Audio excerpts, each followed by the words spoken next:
Feel the floor. Hear the floor. Taste the floor. There's a dog hair. There's a dog hair. Don't taste the floor. Don't taste the floor, guys. Ladies and gentlemen, welcome back to another video with Swaggle Hoss. Look at that angle, guys. Oh my God. This is like a rap video in the Swaggle Hoss world. Welcome back, like I said, to another video with Swaggle Hoss. And in this video, we need to talk about how we are now officially in the month of May, which you know what that means. We have the stats from the month of April, and I owe you guys a update to the comic book index. Have the floor gods spoken, or are we still on a one-way train to Zero Town?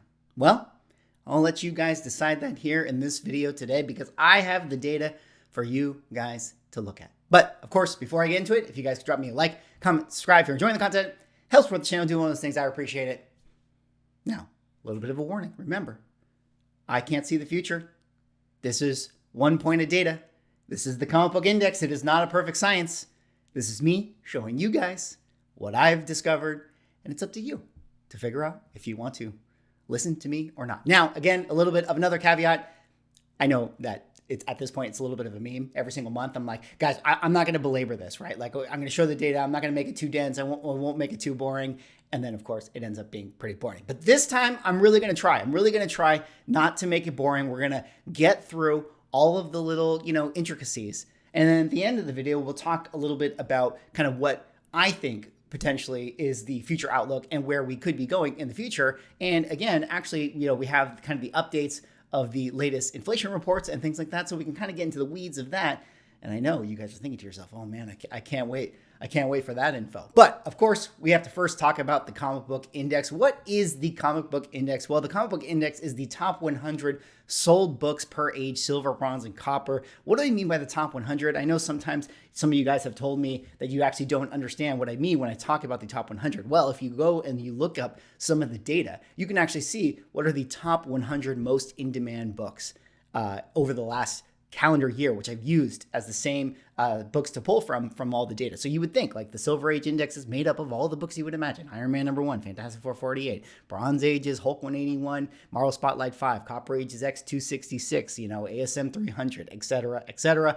I take the highest volume of grade, which one sells the most. That's the one I count. I take the final sale of each month and I get it all from GPA data, meaning if you were going to buy all 100 books on a month-by-month basis, how much would it cost you? And that is the index value. So coming in here with the Silver Age of March of 2023, this was last month, and we shot all the way up to 61,723. But remember, at that time when I was talking about it, I said, the Silver Age has the potential to always be a lot more swingy. We're going to oscillate, up and down, between the months. And really, we're kind of at a point where as long as we're kind of yo-yoing back and forth, to me, that feels like we're at kind of a floor value. I'm always looking to see if we're ever going to break through. Are we ever going to hit sort of that $38,000 range or that $30,000 range? The price levels that we were seeing back in, the mid 2020 and even, late 2019. Well, where do we go here in the month of April? Well, we did have a little bit of a pullback,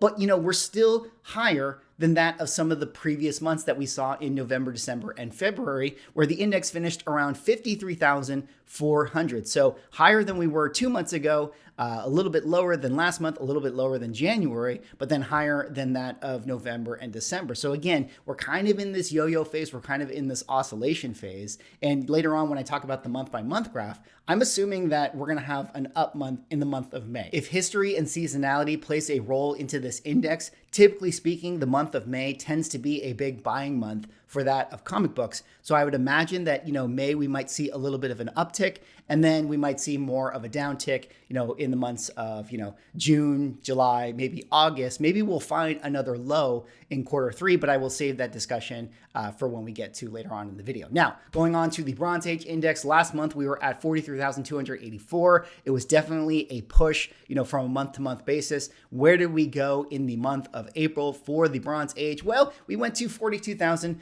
$408. And although visually it does look like a little bit of a dip, I mean, we're talking about a 2% margin right there. That is really not a lot in the grand scheme of things. So, to me, again, we're kind of teetering around this kind of floor level where we see, the last, 5-6 months in a row have been hovering around this $41,000 to $43,000 range. I mean, I guess you could sort of infer, or you could sort of imply that, in a macro sense, are we still kind of trickling down? I mean, that's always on the table. It's always a possibility. But to me, as I, really dig into it and I look at the individual numbers on a book by book basis, it really does feel like, all of these books have been resetting to the trend line, of their values. Like, it doesn't matter if a Hulk 181 shot up by 4X, needed to reset back down to 15% above its 2020 price. And that's kind of what I've been consistently seeing. So, this variance of 2% is really not that big a deal overall.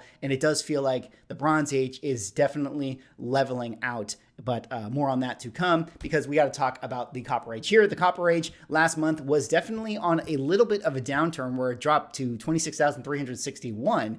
Now, there were some big kind of repricing in there. There were some big no sales in the Copper Age, which is why that had that effect. And again, the Copper Age, to me, I'm still a little uncertain if the book's values can predictably return 15%. I mean, I suppose the top 100 books, when we're thinking of that ASM 300 level, have shown consistent returns. But again, the Copper Age gets a little bit wonky because the census gets so high with a lot of these books. So I wasn't sure if we had a lot more correcting to do for the $26,000 range. Even in late 2020, you can see that the graph really started to get inflated for Copper Age. So to me, I was thinking, oh man, we might have a lot more correcting to do. But lo and behold, as I put the April numbers together, we actually shot back up to 29,469. So right in line to where we were in February and January, which is pretty impressive because you wouldn't think that the Copper Age could be so consistent, or at least that would be my opinion. But there is a lot of demand for all of those amazing Spider-Man, Todd McFarlane,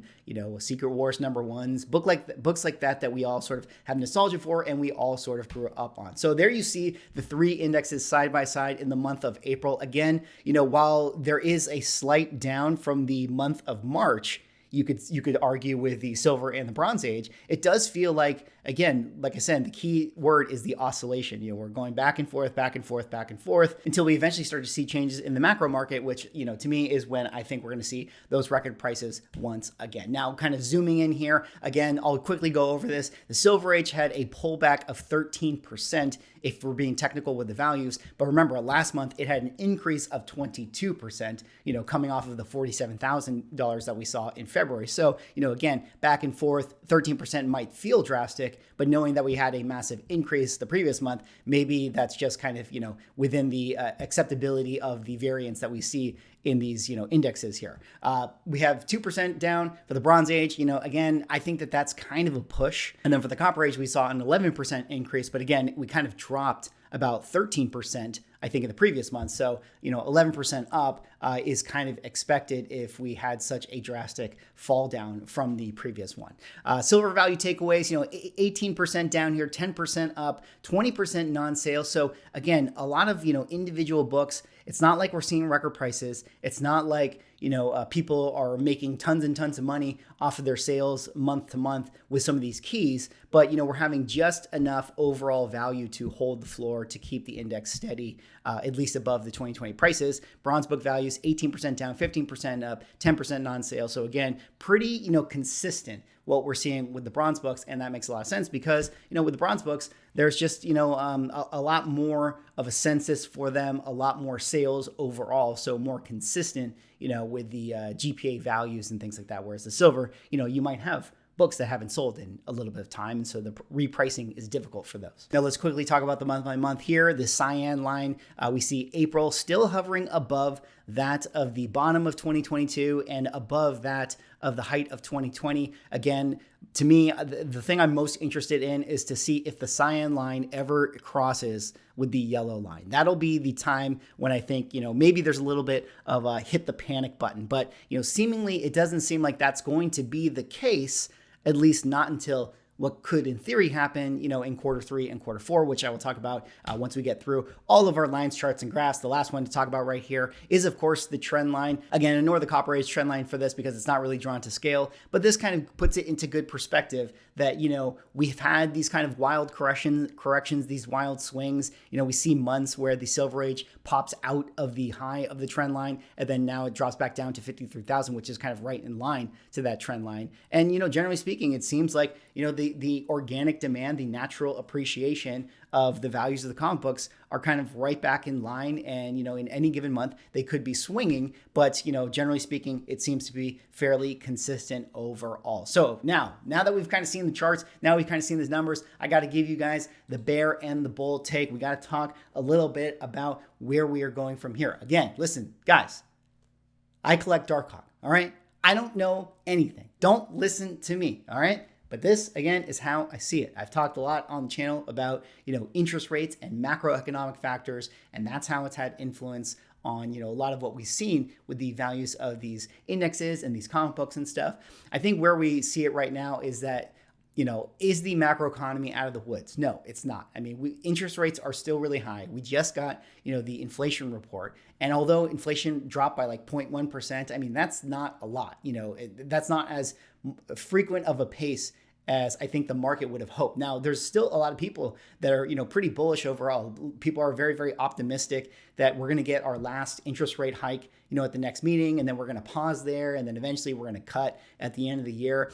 I don't really know if that's going to be the case, because if inflation is sticky, we're going to hold those interest rates there for quite some time. And here's kind of where I see, the potential, I won't call it a doomsday scenario, but I would say that if we're going to see lower lows for comics, this is where we're going to see them, where if later on this year, inflation doesn't come down, and then, after having been paused on interest rates, the Fed decides to increase them, then that's going to cause panic in the stock market, right? Like all of a sudden the stock market is going to go like, uh-oh, it looks like we're raising interest rates again. We thought that we were going to, turn the corner. All of a sudden, the stock market will tank a little bit. And then everyone who is a comic book collector, where once you had $1 million of unrealized gains in the stock market, now you're thinking to yourself, oh man, I only have $500,000 of unrealized gains in the stock market. And with that $500,000, now I can only buy 2 copies of Spider-Boy, his first appearance. So now you won't be able to YOLO into your key comic books as much as you thought you were going to be able to do. And that ultimately is going to cause the, downside pressure into the values of the comic books, possibly in Q3, Q4. That, of course, is the scenario that we're looking at. Now, the bullish side of it is that looking at this index and kind of just, taking the stats that we have and then applying, some of the kind of anecdotal evidence and what feels empirically true, is that it does feel like the increase in supply has already kind of tapered off in the market. Meaning, I think in those months of November and December, there were a lot of people that were kind of throwing their books, so to speak, back into the market. A lot of people were selling their AF-15s, trying to dump, a lot of their big key books that maybe they overbought on, and they're thinking, oh, things are going down, I can buy this back later. It seems like we've kind of gotten past that point. We're on heritage auctions every single week. You don't see 8 AF-15s in an auction, that's what we were seeing, in those months of November and December. So it feels like the influx of supply has really, really cooled off, and there's a lot of people that sort of took the stance of like, okay, I want to be in a cash position. I want to be, have the strength where I can buy back, other keys that I want, at lower prices. So I'm going to sell a bunch of my books. So it feels like everyone kind of did that. And now we're sort of at a level where now we have the normal amount of supply that comes out onto market at any given month. So the question is, are we going to get the demand again? It feels like the demand and supply is kind of even right now. That's kind of why we're kind of doing this, with our graphs. Later on this year, like I said, if we have some of those doomish day scenarios where people get tight and they really can't afford to buy comic books, well, that's going to decrease demand. If people are not enjoying the movies, that's going to decrease demand. So those are going to have a role. And I think it'll be the demand side that pulls comic values down in Q3 and Q4 if that's what happens. But on the flip side of that, Guardians of the Galaxy was pretty good. Secret Invasion might be pretty good if the stock market doesn't crash and I got that sweet, sweet, sweet unrealized Spider-Boy money. Then, I might feel kind of fancy and buy some books for myself. So that demand can start to increase once again. So those are kind of the bears and bulls scenario. But ultimately, again, like I always say, don't listen to me because Chris Powell is unironically my favorite superhero. You guys don't even know who Chris Powell is. That is the real name of Darkhawk. Chris Powell is like the Peter Parker of Darkhawk. So there you go. You learn something new every day. Anyways, that's all I got for this video. That was the comic book index update for the month of April. Let me know what you guys think. What do you guys think is going on in the market? How do you guys react to this? I realize that, sometimes people meme that it's like, oh, is now the time to buy? Is this the bottom? Is this the floor? Are we going to zero? All that stuff. Again, I'm just putting out the information. You guys can decide what to do with it. Anyways, that's all I got. Like, comment, subscribe. See you on the next video.